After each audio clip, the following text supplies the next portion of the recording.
invitation. It's a lot more people than I thought I was going to see. And I understand the room wasn't big enough to hold even a bare majority of who showed up this morning.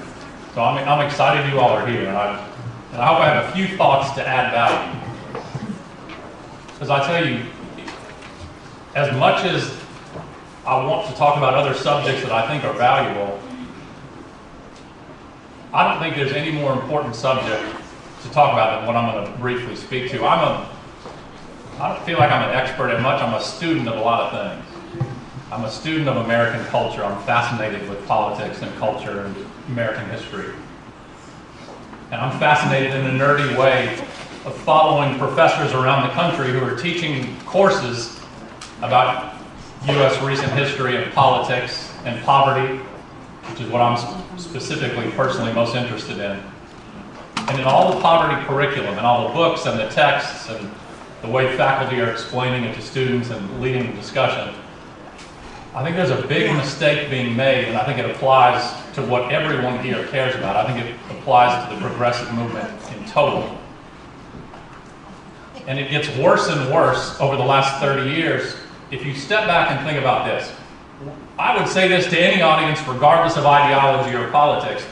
What happens to a free nation of 315 million people when every year statistically you can measure an increasing segmentation and dissolution of community, and a greater and greater percentage of people living within our borders spending less and less time with anyone unlike themselves?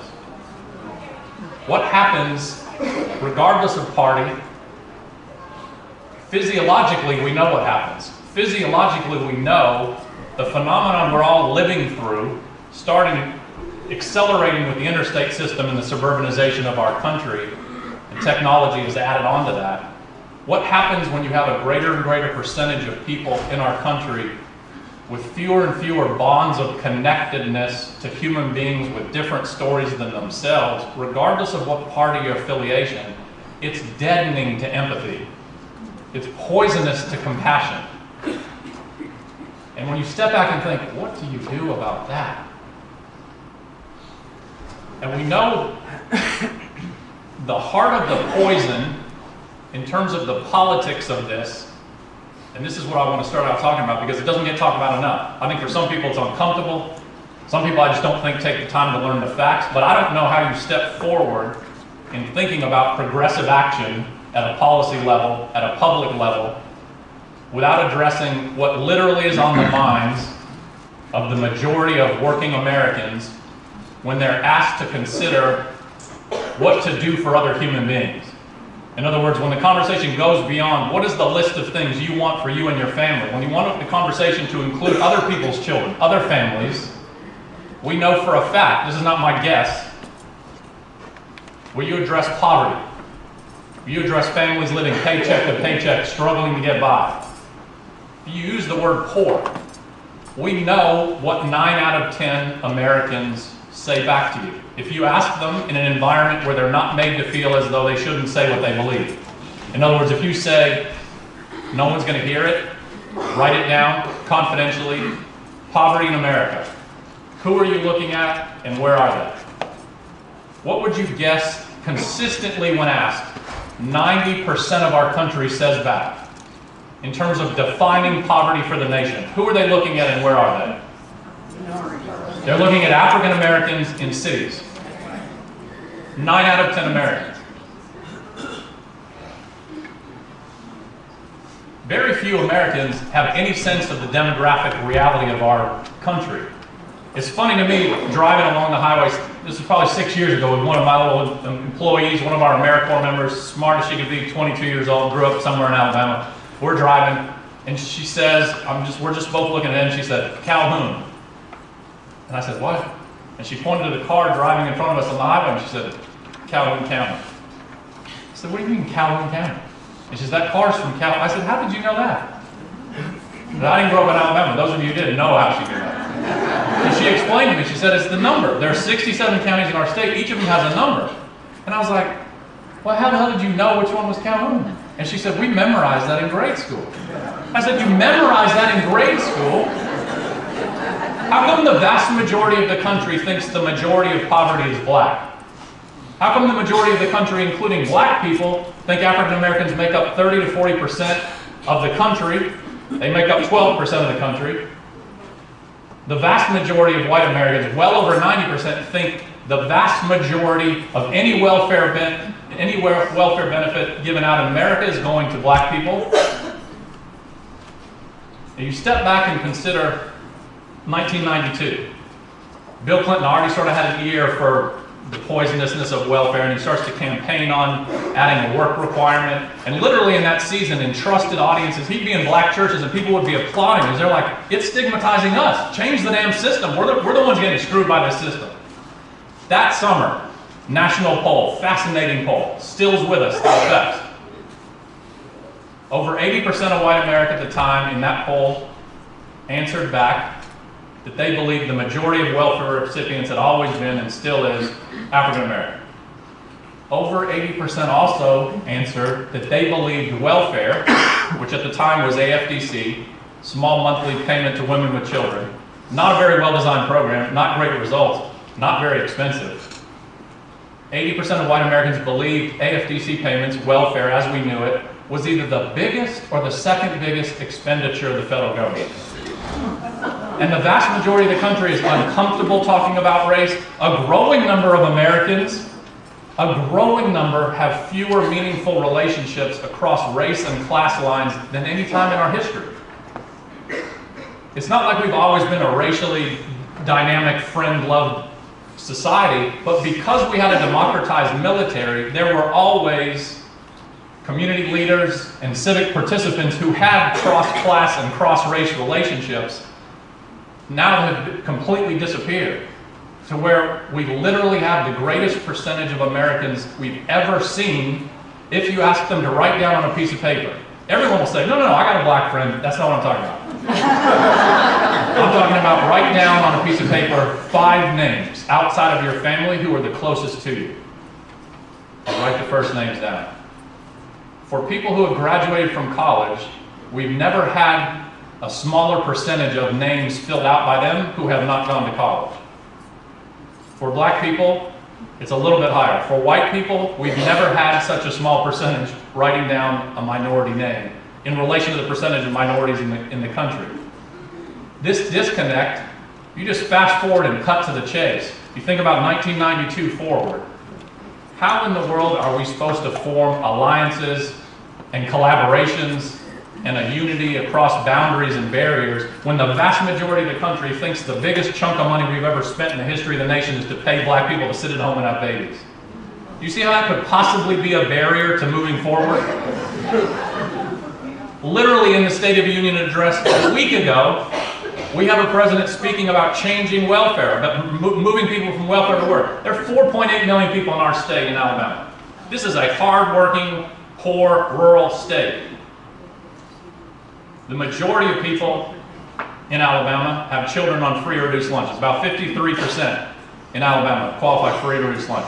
About 25% poverty rate. About 1 in 4 could be eligible sort of financially for welfare. Do you know welfare, which still stings people?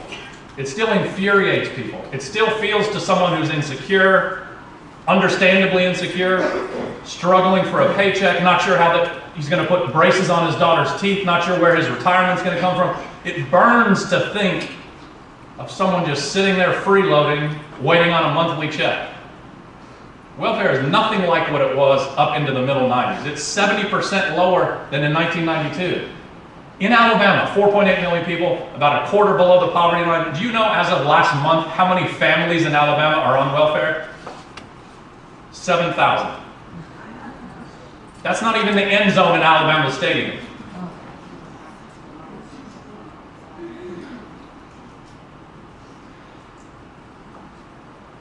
When I think about the building blocks to connectedness, and I think about the poison of civic disconnect, part of it is just ignorance on facts. It's harder for us in America than other countries in addressing ignorance because it's not just ignorance.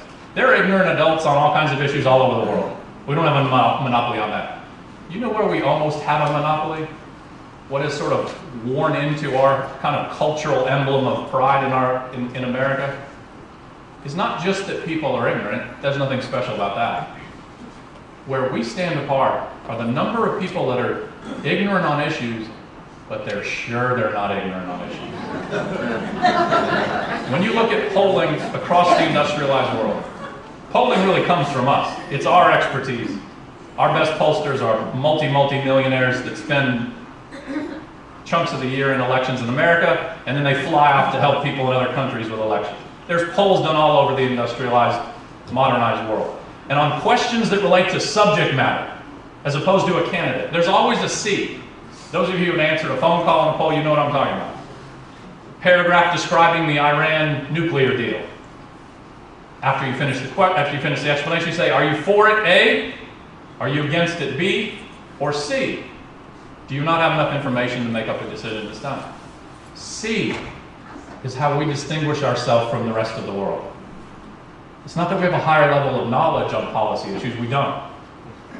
We have a much greater percentage of people who proudly proclaim an opinion strongly and with certainty without any information to back it up. And if you question them based on facts, they act as if that's just some liberal, nerdy idea, and they come to the answer based on their gut feeling. If you explain that to someone in Europe, we decide based on our, people will be like, what are you talking about your gut? What does that have to do with reasoning through? What does that have to do with what your opinion is on the policy? What have you read about it? None of that is inevitable. And when I sit back in my little world, in my little way, thinking about what can I do to affect this, part of it is knowledge-based. I want there to be more curriculum in high schools and universities, especially universities, a lot more flexible in adding things when they want, across disciplines, for people of all different backgrounds who have to take it, especially if they're graduating from schools with honors programs or tracks that mean excellence.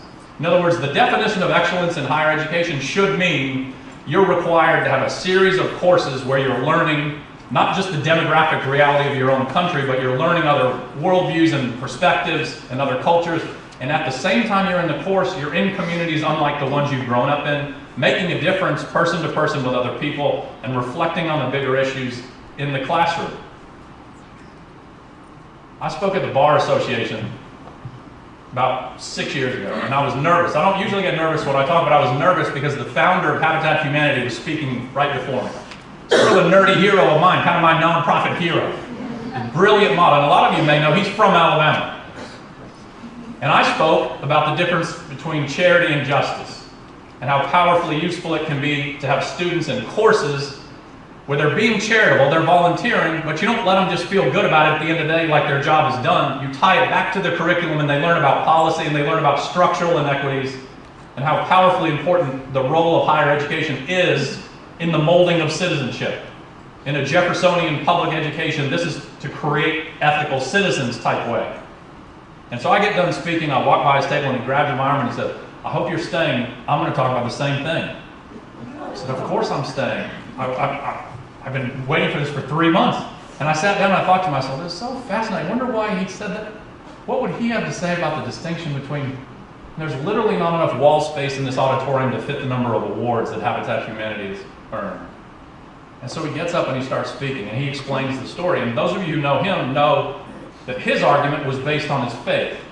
You can come to the same conclusion easily based on a love of other human beings and respect for the country, but for him it was a matter of his understanding of his faith. And he said 30 years ago, he said this at the time, after a thorough review of the status of housing in our country, it felt to me powerfully clear that as a person of faith, it would be immoral not to act on the lack of affordable, safe housing available to low-income working families across the wealthiest nation in the history of the world. So I started this model, this brilliant, quirky model where families help out and there's money that puts forward to the next one, and he reaches out to congregations in his faith and then grows to other faith congregations and then college students, and it snowballs, and literally 10 years later, 20 years later, you have millions of volunteers across our country spending weekends, spending their spring breaks, building houses individually, family by family. And then he said this, but a few years ago I started to get anxious about what I had done. And it was like I froze. I just thought to myself, what in the world could he be about to say? How could he, in terms of anyone, be anxious about what he's created? He said, I started to get increasingly anxious about what I had done. I laid out the case to a moral people, our country. And I told them to look inside themselves and decide, does it morally matter to you that families in your own nation who are playing by the rules and working every hour they can find don't have a safe place for their children to sleep? And by the millions, the nation answered back to me, it does matter to me. And I said, here's what you can do. Join us on Saturday. Join us over the spring weekend. And they did. And several years ago, I realized I could do what I could ask you all to do now, 35 years after Habitat for Humanity started and is operating every year. Statistically right now, you look at the amount of available, safe, affordable housing for low-income Americans. The problem is worse now than it was the day before he started the organization. And he said, I became increasingly anxious because I put a call out and people answered the call. And I've created a generation of Americans from congregations and campuses across America who have put in their time on Saturday and they're home sitting on their couch in the afternoon and feeling to themselves, I've met my obligation. I'm a good Christian. Or as college students say, I'm a good human being. I'm a good citizen. Of course I met my obligation. I helped a family this morning help put a roof on their home. How could that not mean I did my part? And he said a few years ago, we changed directions. And we started the Fuller Center for Housing Policy. There are a whole range of issues that cannot be answered by charity alone. And it was my mistake to narrate the story to suggest that charitable hours, although incredibly valuable, could solve the problem. And for him, he said, biblically speaking, this is a matter of justice. And outside of biblical language, I would say this is a matter of justice. It's not enough just to be charitable and volunteer occasionally. That has to move you to care about justice at a policy level. You can't deal with health insurance for a nation through churches willing to open their doors later in the night. You can't charitably deal with 1,000 issues facing our nation. And my sense was, in a large state like this that's becoming increasingly segregated and segmented by class,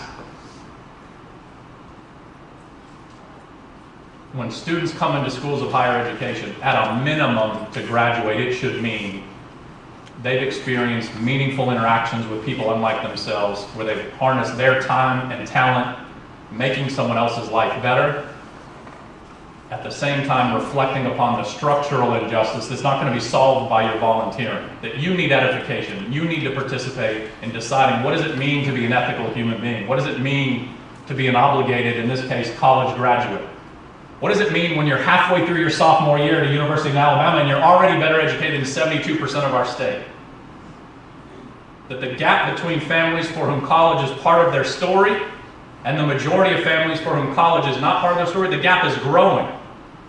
The opportunity gap, for the first time we can measure life expectancies for the majority of Americans for whom college is not part of the story, going down. And how do you address that when we have less and less people personally tied to other human beings experiencing different things? That has to change. We know statistically climate change is the best case. Putting in place facts in front of people's eyes not only doesn't change their mind, it buckles their heels in deeper. This is not just a factual argument. There are some facts that are incredibly important to share, and I would say, at the risk of sounding like a nerdy professor, everyone moving forward at this moment, I believe, needs to learn the basic vocabulary of the reality of race and poverty in government policy. Because the starting point in the minds of millions of Americans who, as Bernie Sanders says, I know they're with me on the issues, go issue by issue by issue. They want Social Security. They think it's fair to have minimum wage go up. Go through the list. They're with me. What I'm telling you, they also believe government and the Democratic Party has become co-opted and is overwhelmingly focused on small subgroups and cares way too much about handing out stuff to people who don't work. Now, you could just say back to me, yeah, but that's bullshit. And I would say to you, I agree, but it's very helpful to learn the facts. The most valuable initiative we have, which is so extraordinary to me because it's not exciting, it's a hard pitch. It probably doesn't shock you all to know that we have hundreds and hundreds of college students that are interested in volunteering in all kinds of different ways. It's exciting for them.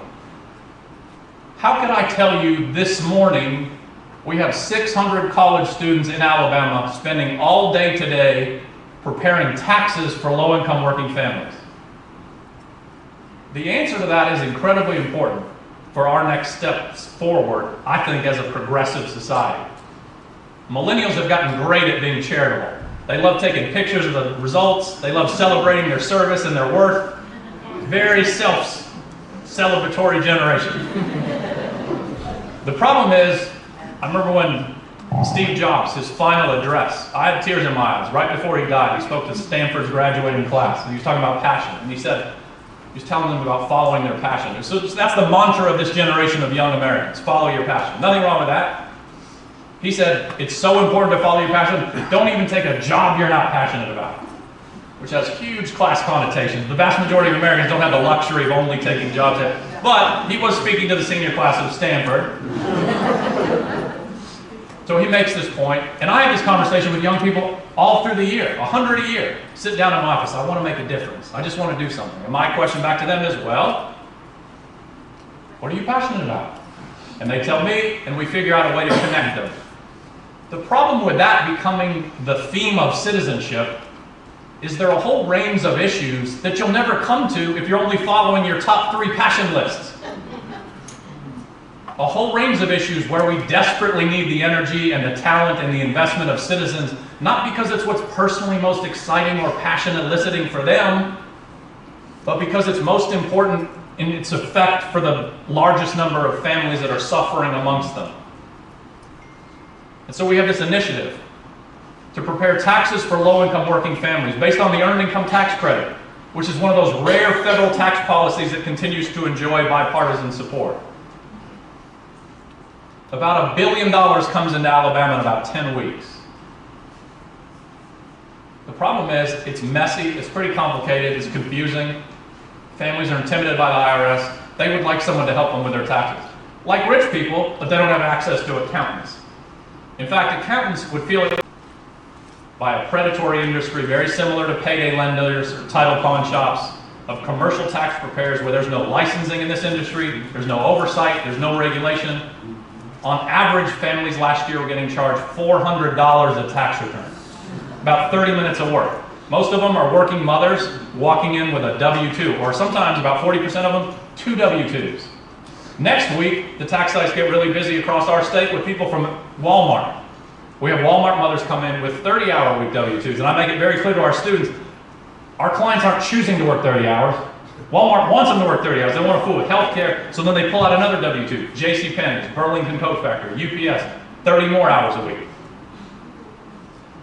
And I reach out to college students. I think about, like, should we come up with a slogan? How the hell are we going to get college students to come do this outside of a few nerdy accounting students? And we decided 7 years ago, this has nothing to do with accounting. This has nothing to do with a slogan. I don't need this to feel sexy. What I want to do is get in front of young people and just tell them the damn truth. And so by the hundreds, we train our staff to do this. And I do this all over, and now we've grown to other states. I just need to get in front of a group of students and I say, if you're passionate about homelessness, I think that's beautiful. You can go volunteer at a shelter nearby. If you're passionate about children, there's 100 ways in Tuscaloosa or Birmingham you can go help read to second graders. But during January and February, I don't care what you're passionate about. This is not all about you.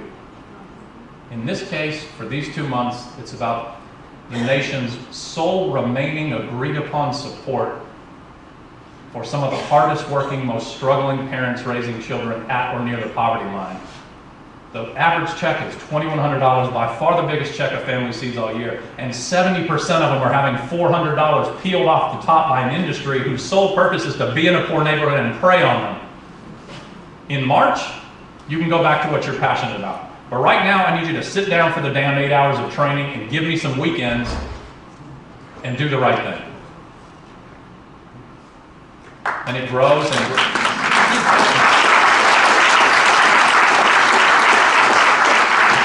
And we put this huge effort into that narrative and making that the story of it. And the effort grows and grows. And then it becomes sort of the culture. And now, like at the University of Alabama, ask them what they're good at. They got great football, pretty good barbecue, and it's the largest tax initiative in the country. It's just something they do. To where we'll have, over these next 8 weeks, we'll have over 600 students at 23 sites across our state of Alabama, helping more than 9,500 families secure more than $17 million of refunds, conservatively saving $4 million of out-of-pocket costs. Pretty good effort for a group of college students. But here's the rub. The reason this was so important for me to start is not just that impact, which I think is a cool impact. Every one of our kids, even the college students who self-describe themselves as liberal, their first journal entry is due 2 weeks into tax season. Do you know what almost universally they write down? Reflecting on their experience at the tax site for the last 2 weeks. Even the self-defined liberal students. I just had no idea how hard people work. In other words, we can't step forward without acknowledging the thundercloud of bias hovering over Americans' view of poverty, the complete racialization of it, and the assigning of negative adjectives around sloth and laziness and a lack of care that seeps into even your bright-eyed liberal 19-year-old.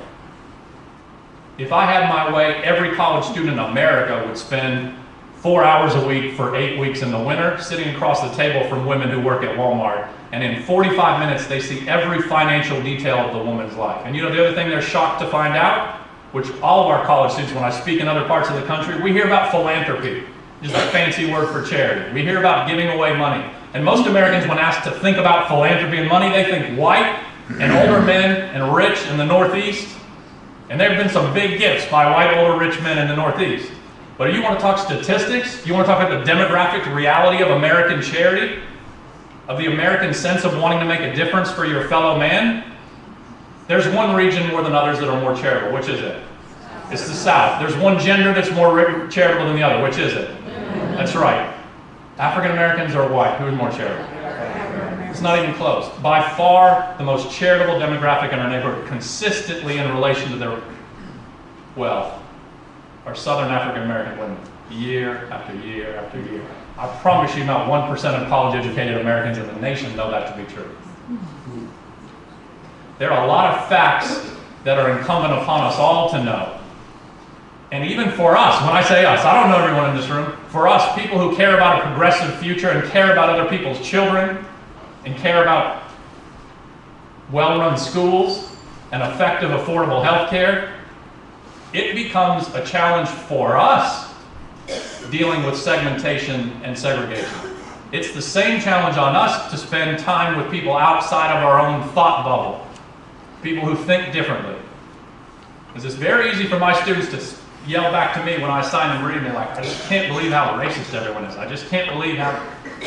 I think it's important to remind them, when you go statistic by statistic to all the states that you all were disappointed we just lost, all of those states were turned by blue-collar white men who voted 4 years ago for a black guy whose middle name was Hussein. This is not a lost cause. This is a badly told narrative. This is a challenge that's surmountable, and it helps to know the facts, and more than anything, we can't not connect to other Americans, other kinds of Americans. My world, my way to make a difference is to grow the number of universities that partner with us and get them to buy into the story of enforced integration. Let me tell you one thing before I sit down. One of the greatest, wisest things I've ever heard. I meet with a group, this alternative spring break trips that come from different schools around the country. With a civil rights theme to Alabama. I speak to a group from Harvard every year, and from Penn, and from SMU, and from USC, and These brilliant kids from Penn come down. I mean, all of them out of 34 over on their SATs. It's literally like a Benetton ad. It's this beautiful, diverse crowd. You got this girl with a 3400 ACT. She's a Dream Act kid from Phoenix, and she got a full scholarship. And you have these two Asian girls who are first generation. One's a Vietnamese. Her father was a storekeeper in San Bernardino. And she got a perfect score. And it's just this beautiful picture. And they've been together on the road for 2 weeks, so they're comfortable opening up a little bit more than normal. And they acknowledge every year. Penn's catalog, Harvard's catalog, is a beautiful integrated TV commercial. It's as segregated as anywhere around America. You go into the dining hall, there's a black table, there's the Asian table, the athletes are in their table.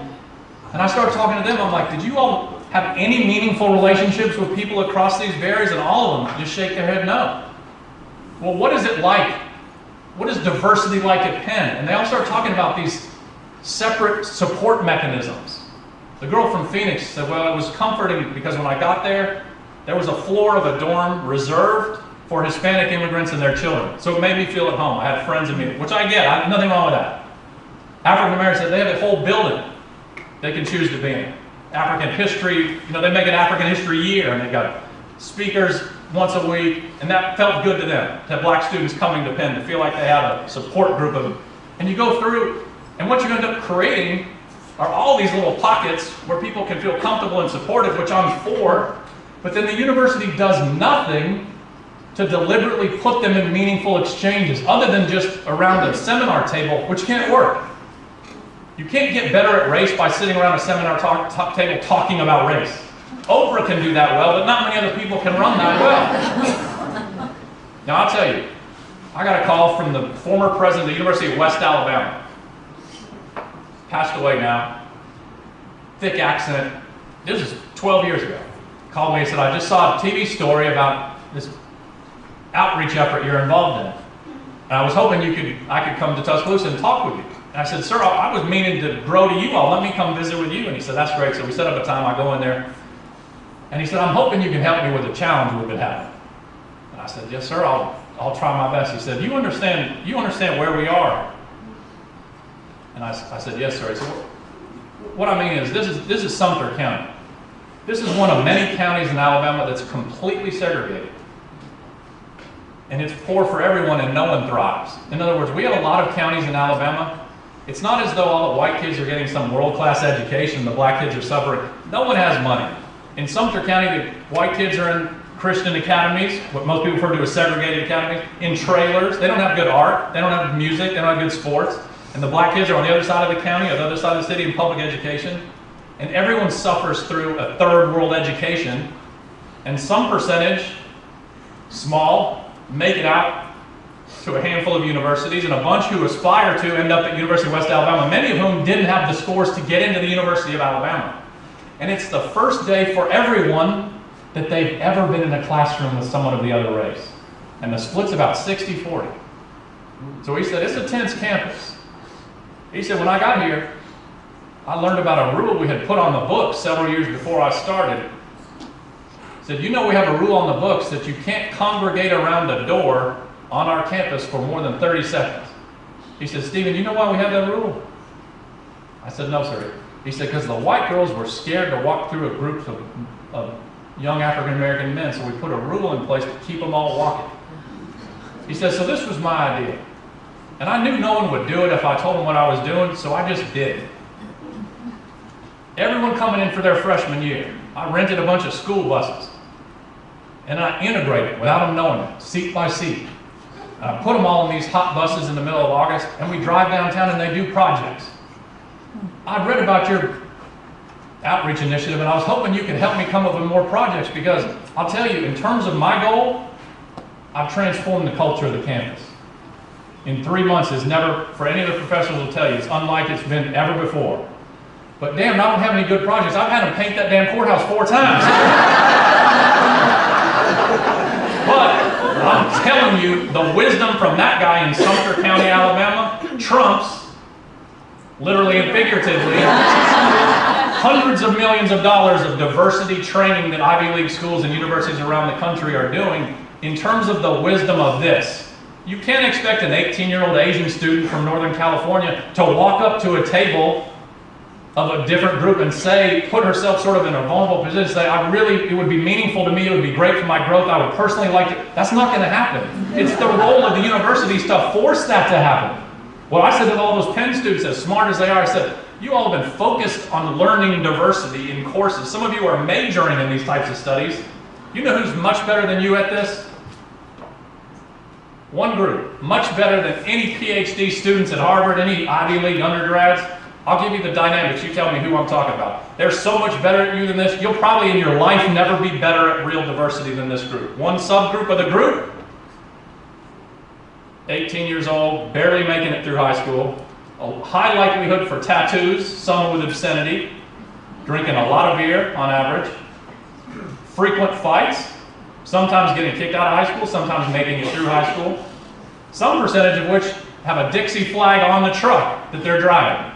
Subgroup A. Subgroup B, African American 18-year-old boys, also high likelihood of bad behavior in high school, some making it through high school, most with a very strong, determined mother wanting a better future for them, no previous meaningful relationships with white people.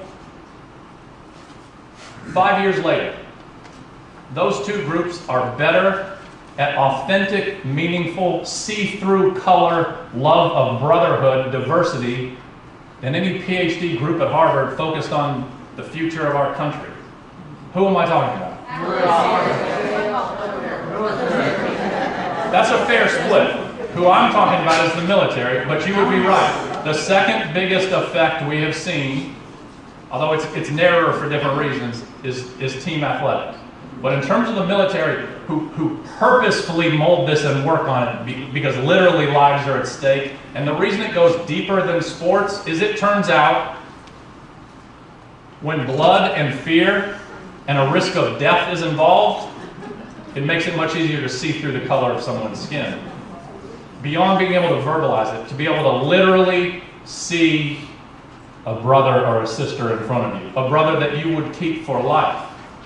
You know the demographic of the military coming back that is not being talked about enough. Finally, in the last decade, we've grown up a little bit in talking about PTSD and the effect of brain injuries and treating mental health as something serious and not a sign of weakness. That's new for our country. But you know the segment of the population coming back who are literally committing suicide at rates we've never seen before in the history of the country. There's a considerable proportion that have not suffered brain injury and can't point to one horrifying, specific, tragic day. The best argument for why there's such deep depression and such a huge percentage of young people in America coming back from service overseas that no one is even prepared to verbalize in the military yet is what it does to you to no longer have the higher purpose to fight for with people unlike yourselves commonly bonded together, and you return home and you didn't even necessarily see something tragic. You just have a huge hole. Now you're back into consumer culture and no one's even speaking about it, and you can't even articulate what you're missing, and it had become so central and important to your life. And it's worse now than ever before because of how disengaged we're becoming. So let me close with one sentence, and I mean it this time, one final word. I'm not even kidding this time.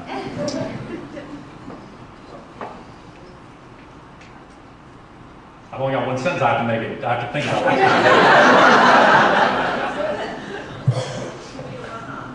it. It could be a run-on sentence. Paragraph. What's cynical? 13 years into this project that now we call Impact America, we have 82 young college graduates on staff in 4 states, working in different initiatives, and one of which is a debate team for really talented kids in Birmingham. And I go back and forth every day between being inspired by that and being made to feel like I should cry. It's a mixture of being inspired and being infuriated. We have tryouts for 13 and 14-year-olds in Birmingham who find themselves going to school in a Birmingham city school. and they apply for the debate team. And I'm not looking for kids that are great orators. There aren't many 13-year-olds anywhere that are great orators. They don't need to love to speak. The ingredient that I need for this to be successful, I need them to enjoy reading. So a lot of them can't even look me in the eyes, are shy. But if they enjoy reading, that's the ingredient that we need. So we have 4 full-time debate coaches for 20 kids, 4 to 6 a year. They start them as they're 14, and they commit to 3 hours a day, 3 days a week for the next 4 years of high school to do academic debate till 7 p.m. and a tournament every weekend a month. All of them right now are in Atlanta at a national tournament. 6 of them got in and qualified for that tournament. They're there for a 3-day tournament this weekend. And you see them grow and evolve. And the 4th year, they all started earning scholarships. And that grew the culture of excellence on the team. And at this point, we've had 32 graduates earn over $9 million of scholarships. And they didn't win any rounds the first year, and then they started winning rounds, and then that became normal. And they became, it went up and up and up. And I hear back from people that meet these kids. Now the oldest ones are 25, and a lot of them stay in touch with me, and some of them are teachers. And we'll introduce one like at the Rotary Club. And everyone will applaud and be like, that's so great, she's so impressive. And what I want to say is, you're right, she is impressive. They're just so extraordinary. And I say, that's not right. They're not extraordinary. They're not extraordinary. They were just ordinary kids that liked to read and had a sense of being to work extra hard to reach their God-given potential. They're the exact opposite of extraordinary. This is a great story for the 20 kids we work with. It's a tragedy for the 6,000 we don't.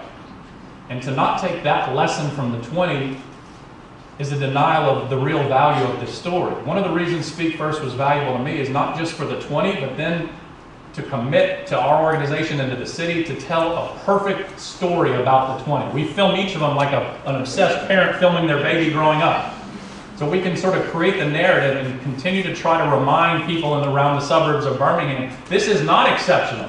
What's exceptional is that you live in the wealthiest, most advanced nation in the history of the world, and we've come to accept a status quo when less than 30% of our children move through college. That's exceptional. It's an exceptional tragedy, and it should feel immoral. The last thing I'll say is this in the same damn sentence. Bill Gates came to the Governors Convention 6 years ago on Education Day. 2,000 people in the ballroom, all the governors were there, and they all gave him a huge round of applause. They were all excited to hear from this incredibly wealthy guy. And he basically just dampened the whole room, and he looks around and he goes like this. No one should be applauding for anything. This is Education Day, right? You all are the leadership class of the most advanced, wealthy nation the world has ever seen. And we've all come to accept as if it's okay a status quo in which less than 28% of our children move through college. And if this was a meritocracy, if I could pull out those 28% and show you, well, they had the highest IQs, that would be one thing, but that's not the case. And you governors know that's not the case. You know what the predictor is. You give me a room full of 1,000 4-year-olds in our country, and I'll pick out for you which ones will be successful in moving into college. And it has nothing to do with their IQ or their ability or anything innate. Right now, more than any other industrialized country in our world, it has to do with the wealth of their family. And that's morally bankrupt. And that only leads you to the next conclusion. If we've become terrible at educating poor children, you have to ask this. Is it possible? Because of course it's harder. Is it easier to raise a children with a big vocabulary if you've got 2 parents home at dinner at 6? Of course it is. Is it easier to raise a children highly educated if she's in a community where she's meeting college graduates, children, and in a school with teachers that are there for 20 years who have PhDs? Of course it is. But is it possible still to do it even without those? The answer is yes. And that's not a naive, hopeful call to you all. Just not forget about the poor children. We have to look. That's a factual reading of concrete proof around the nation, including a handful in Alabama of schools and communities where most Americans have written them off as insurmountably challenged, yet nevertheless, with the talented teachers at the front of the room and usually a principal leading the culture of aspirations, those children and those families have redefined the future and they're performing at levels that any of you would be proud to have your children in those schools. And one of the biggest poisonous consequences of the civic disconnect we've experienced in the last 30 years is not just that so many educated Americans don't know who's poor and where and why, but even more brutal than that, most of us don't know the prophetic success stories that are in place that give proof to the fact that none of this is inevitable. None of this is the way it should be. You don't need to spend more than 20 minutes walking through George Hall Elementary School in Mobile, or E.D. Nixon Elementary School in Montgomery, or Soulsville Charter School in Memphis. You walk out the door, and you can't be the same person as you when you walked in. When you factually, viscerally know that all children have the potential to learn at a high level, and beautifully talented and paid and trained teachers supported by a community make that so, then it's unconscionable not to demand that every day that you move forward. So I want you all to leave here demanding better, knowing it's not a pipe dream, knowing that's the reality that we should expect. We see examples of what happens when people are given the resources to reach their own potential. And as moral citizens that care about our own family's future and other people's children, that's the only path we should expect. That's the only path we should require, and that's what we have to demand. Thank you all very much.